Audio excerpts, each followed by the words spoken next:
Well, guys, I'm in pursuit, just leaving Fort Yates, and 2 BIA vehicles came flying by me about 80 miles an hour. And if you can see that, I don't know if you can, well, right there, threw a rock as they passed me and broke my window. Now, I already had a little crack on one side, but this time, this cracked it right off the bat, threw a big old right there. So they're flying, they're hauling butt, they're going way down there. A lot that we're going to see, a lot's going to change that we're going to witness here the next week, within the next few days, with the decision of the Army Corps of Engineers approving the right-of-way for the Dakota Access Pipeline. So we got a lot of work ahead of us that we're going to witness happening. Thousands of people already responding to the call out to be shooting up here to Standing Rock. And so right now, you know, I'm predicting that there's going to be some resistance from the officer side, whether it's barricading the roads or, you know, really following Morton County's procedures is what they're going to start doing, is what we already starting to witness. So this is very interesting. The energy just completely shifted once that easement was granted.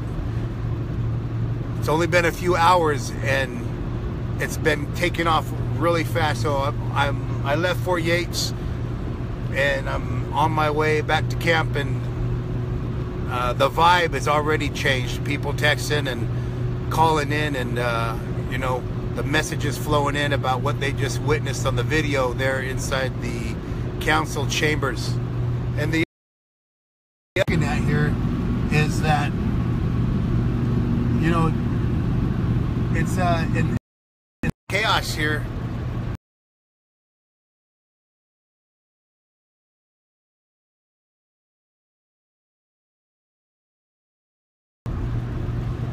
Again, we're seeing the gathering of many people worldwide chiming in on what's going on here at Standing Rock and staying tuned to the issues that's happening with the new administration. And so we're seeing it happen now with the granting of the easement that started from the Commander-in-Chief, the new Commander-in-Chief for the United States. And, you know, it's no secret that he's not an indigenous fan. He's not a tribal fan. But also, you know, the casino tribes that had to battle keeping him, you know, he believes that tribes have kept him from his revenue from the casinos. So the casinos will also be the next attack, is what we're going to also see. So relatives,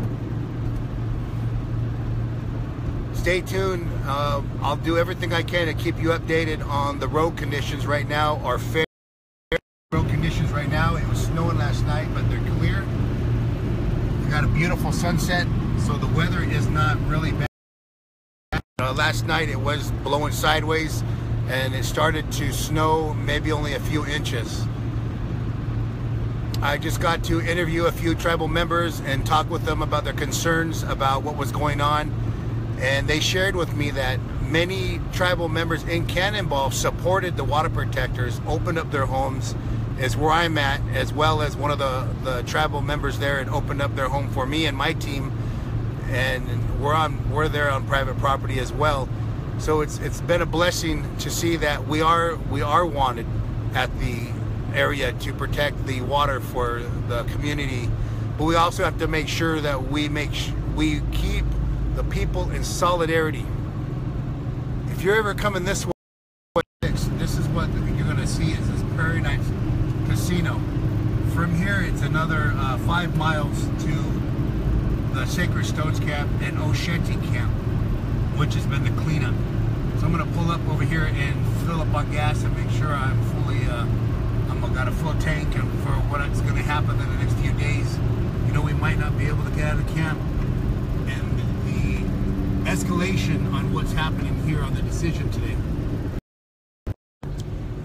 So it's people coming in right now in mobilization.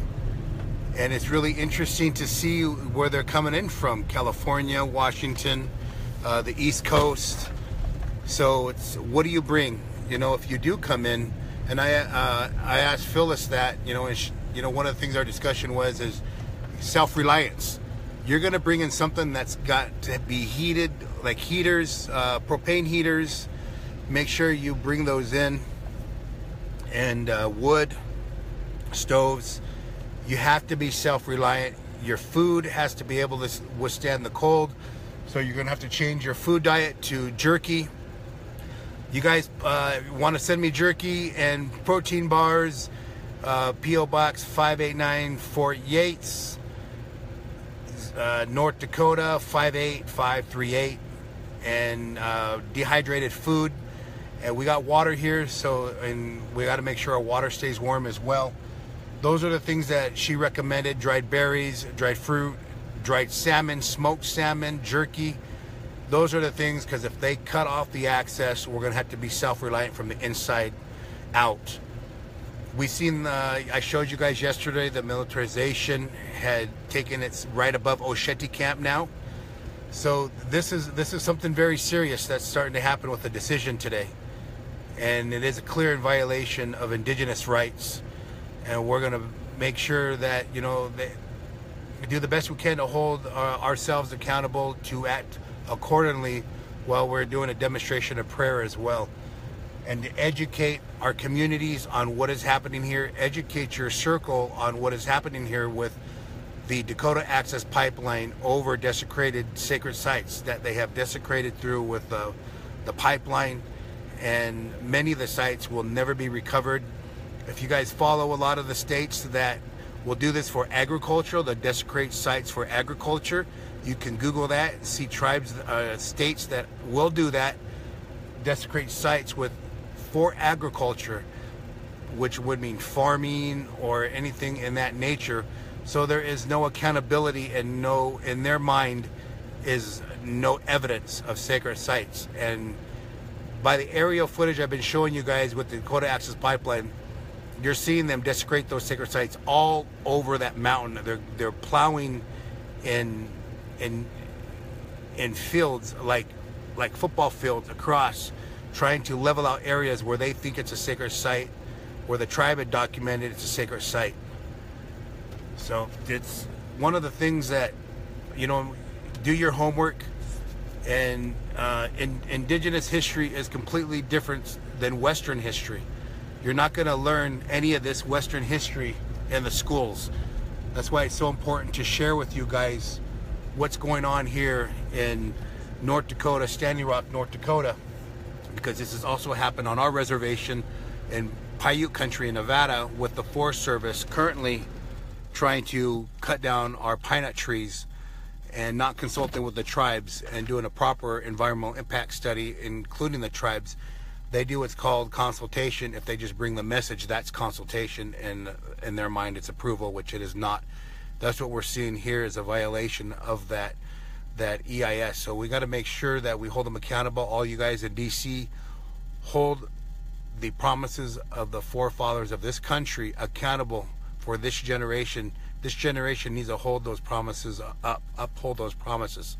That is the most important thing, and we need to see as nation-to-nation relationship, from tribe to state to government to international. These treaties that are conducted between nations are at the international level. So educate yourself about that. Again, how do you do that? You can go to your local university, Native American Studies Department, contact Haskell Indian Nation, speak with a Native American professor there. You got the University of Kansas with the Indigenous Nations Studies Department. You've got Berkeley down there with their Native American Studies Department. You have also National Congress of American Indians. Go to the website, find out what tribe is in your area, and educate yourself. And I want to apologize ahead of time if you're not greeted very well, because not everyone has the healing from historical trauma. So be clear and concise. I would like to know more about the tribe in my area. Could you please help me understand more so you can better help support what's happening here in Standing Rock? This is one way that you can honor and be, if you're apologetic for the things that have happened throughout history, this is how you can be holding yourself accountable to understand what's happened to the indigenous people. Again, you can Google how many tribes in Nevada. There's 27 different bands and nations in Nevada. There's Navajo country.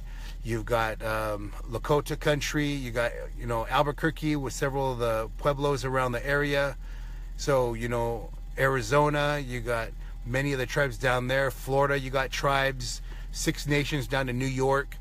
You can go there and ask them, and they'll give you a history lesson. It may not be all at once, but it'll definitely help you understand about the indigenous issues and the promises that aren't in the history books.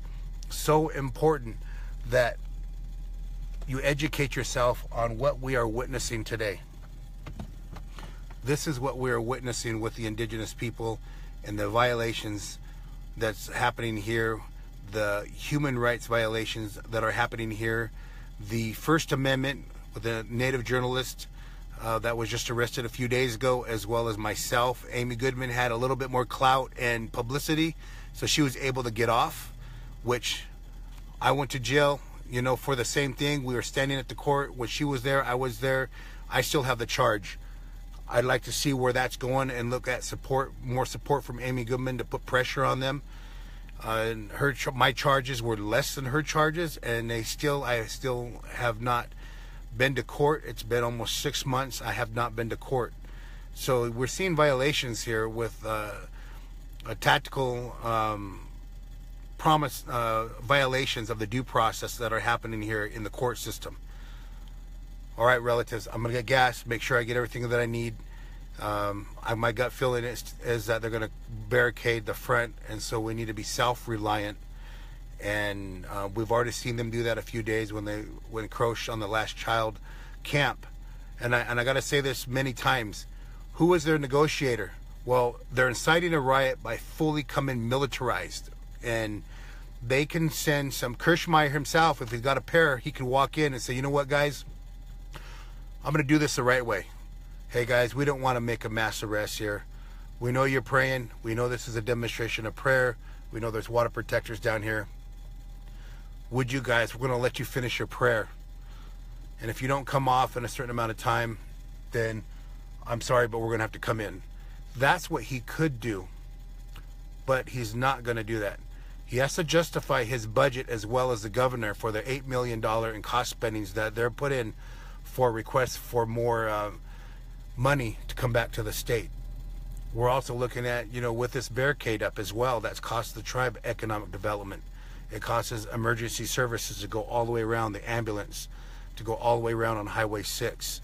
Life or death, those few minutes are. So this is very important that Morton County did take down that barricade to do a raid. They took down the barricade to do a raid, but they didn't take the barricade down for the ambulance services that come through. That needs to be, they need to be held accountable for that.